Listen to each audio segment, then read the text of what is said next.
सुंदरकांड जो है ना, रामायण का 5वां कांड है। 7 कांडों की कथा है, हम लोग लास्ट ईयर सुन चुके हैं, 7 कांड सुन चुके हैं। इस बार 5वां कांड खाली सुनेंगे, सुंदरकांड। तो सुंदरकांड का नाम सुंदरकांड क्यों पड़ा, यही बात से चिंतन हम लोग करें कि सुंदरकांड ही नाम इसका क्यों पड़ा।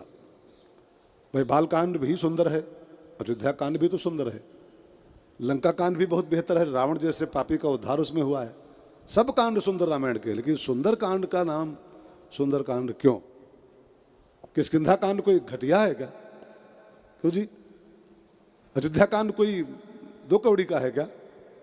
सारे कांड सुंदर रामायण के हैं, लेकिन सुंदर कांड ही सुंदर कांड क्यों? यहीं से बात शुरू करते हैं।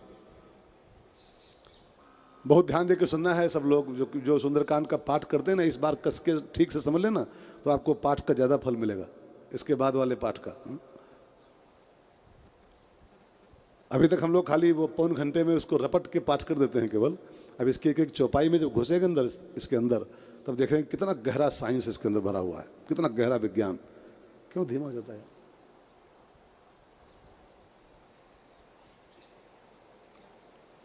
तो यहीं से विचार करते, पीछे वाले बात सुन पा रहे हो? पचौरा वालों, कथा पच रही है? तब ठीक। सुंदरकांड का नाम सुंदरकांड क्यों, इस पर कुछ बिंदु हैं, बहुत चिंतन के साथ सुनिएगा।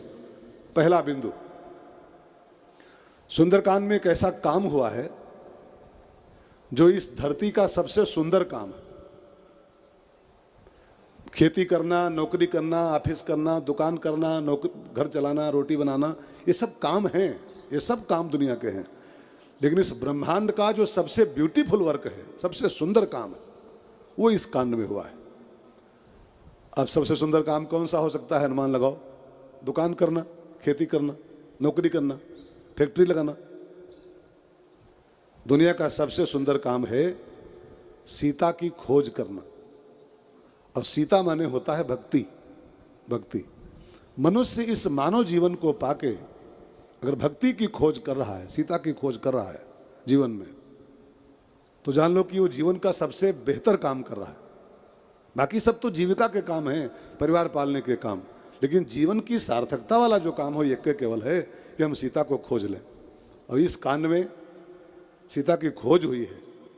किष्किंधा कांड में, अरण्य कांड में सीता गुम हो गई, इसलिए वो सुंदर कांड नहीं है। अरण्य कांड है भले, अयोध्या कांड भले है, लेकिन सुंदर कांड कौन? जिसमें सीता की तलाश की गई, कैसे मिलती है, कैसे उसकी प्राप्ति में कौन कौन से विघ्न आते हैं, कैसे पाई जाए, और उसको पाने के बाद क्या फल मिलता है। ये पूरा एक विज्ञान इस कांड में आया है, तभी इसका नाम है सुंदर कांड में। सुंदर आपको हम बताएंगे आगे, जो जो आती जाएंगी वो। 8 चौपाई में सुंदर शब्द का प्रयोग किया गया है।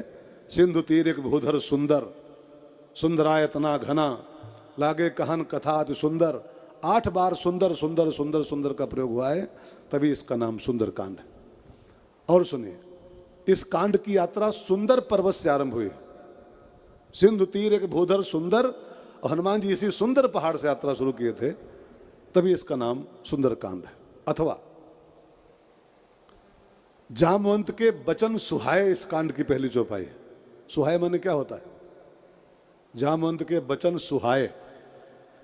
सुहाए माने सुंदर वचन, अच्छे लगे, सुंदर वचन, ठीक है ना।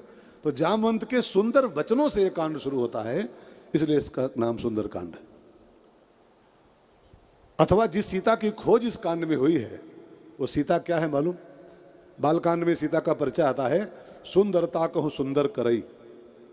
विश्व के सारे सौंदर्य की जो जननी है, विश्व का सारा सौंदर्य जहां से प्रकट होता है, सुंदरता को भी जो सुंदरता प्रदान करती है, ऐसी सुंदर जानकी माँ, उसकी तलाश इस कांड में की गई है, तभी इसका नाम सुंदर कांड है।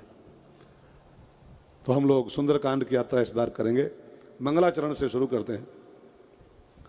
मंगलाचरण सबको याद है, जो लोग पाठ करते हैं नित्य वाले।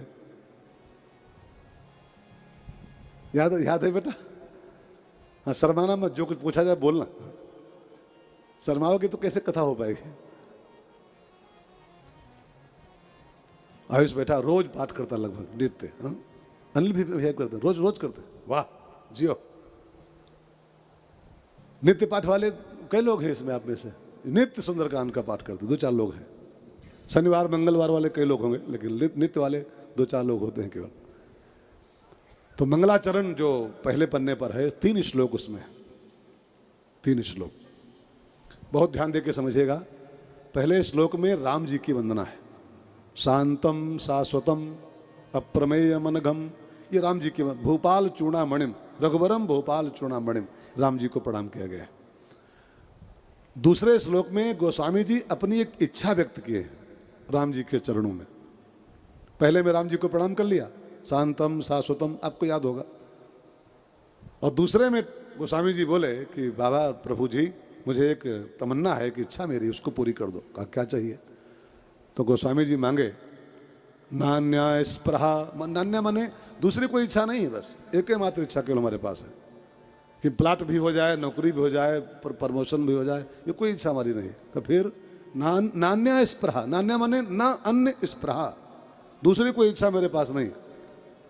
नान्या स्पृहा रघुपते हृदय स्मदीये, सत्यम बदामि च भवान खिलांतरात्मा, मैं सत्य बोल रहा हूँ, अगर झूठ भी बोलता हूँ तो आपसे कुछ छिपा नहीं। भवान खिलांतरात्मा, तुम अंदर तक की जानते हो, सबके अंदर तक की। क्या चाहिए बोलो? तो बोले भक्तिम प्रयक्ष रघुपुंगव निर्भराम में, कामादि दोष रहितम कुरु मानसम च, हमको भक्ति चाहिए ठाकुर जी, बस भगवान की भक्ति हमको दो, भक्तिम प्रयक्ष। अच्छा, एक बात और भाई बहनों गहराई से देखो आप लोग, एक एक शब्द पर बहुत ध्यान देना। इस बार कथा थोड़ी कठिन तो रहेगी, लेकिन कठिन के साथ बड़ी कल्याणकारी रहेगी। अगर इस बार वाली कथा समझ गए ठीक से आप लोग, तो जान लो कि बेड़ा पारे है, सुख भवन, संशय समन और धवन विषाद, 3 फायदे हैं इस कांड को समझने के। जो इसको सुन लेगा उसका जीवन सुख भवन हो जाएगा, जो इसको ठीक से समझ लेगा, संशय समन, उसके जीवन के जितने भी क्वेश्चंस हैं सब समन हो जाएंगे, खत्म हो जाएंगे। और धवन विषाद, जितने भी दुख हैं जीवन के सब भस्म हो जाएंगे। तो इस बार के 9 दिन बहुत कीमती हैं, इनको बहुत ध्यान देकर समझ लो। इस बार लास्ट ईयर वाली कथा तो पूरी कथा थी, इस बार पूरा साइंस है। तो गोस्वामी जी कहते हैं भक्ति दो, लेकिन भक्ति देने के साथ साथ एक काम और करो। भक्ति अगर मिल भी जाए और ये काम ना हो बात वाला, तो भक्ति फिर वो भस्म हो सकती है, नष्ट हो सकती है। क्या करें? तो कामादि दोष रहितम कुरु मानसम च, भक्ति तो दो, लेकिन हमारे जीवन को कामादि दोषों से भी मुक्त करो।